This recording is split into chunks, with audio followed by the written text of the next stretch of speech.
Bom dia, Zé Paulo. Bom dia a todos. Então, a gente está assistindo aí a essa espécie de queda de braço entre o PT, o Lula e o Poder Judiciário, né? E essa decisão que parece para alguns assim uma coisa assim, uma birra do PT em forçar a candidatura a Lula. Eu não vejo como birra, não. Eu vejo como o PT sempre foi um partido muito estratégico, né? Nascido num momento histórico muito importante, que foi ali o final da ditadura, né? Os últimos anos da ditadura, e dentro de um movimento sindical, na época, muito poderoso, e a gente sabe que o movimento sindical é sempre um movimento muito estratégico, e muitas vezes, inclusive, oportunista para atingir seus objetivos.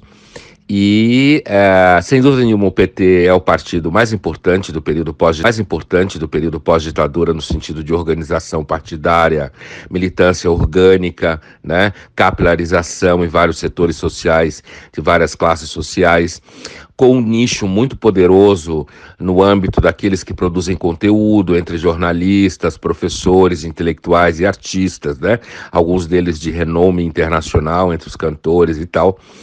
E o PT, ele viu o seu projeto de ficar no poder por 100 anos vir abaixo com todo esse escândalo envolvendo não só o ex-presidente Lula, como vários setores do PT, mostrando um pouco que talvez ele tivesse seguido a trajetória clássica do fisiologismo político brasileiro. E é claro que agora, nesse momento, quando se pergunta, afinal de contas, por que o PT e o Lula estariam praticando essa espécie de terrorismo eleitoral, né? Olha, primeiro o Lula pode esticar a corda até o fim e, de repente, apostar que ele, com isso, vai conseguir passar os seus 30% de voto no primeiro turno para o seu vice Haddad, por exemplo. E esse movimento seria um movimento em que ele vai, de certa forma, se imolando, no sentido que ele esgarça a relação dele com a justiça, ele um pouco queima algumas caravelas, no sentido de ter alguma simpatia, entre aspas, no Poder Judiciário, mas esse processo de autoimolação, ele tentaria passar, apesar de que alguns duvidam da possibilidade desse mecanismo, ele tentaria passar os seus 30% de votos por seu herdeiro Haddad. A ideia de autoimolação do PT e do Lula é uma ideia bastante presente no universo simbólico do PT e do próprio Lula.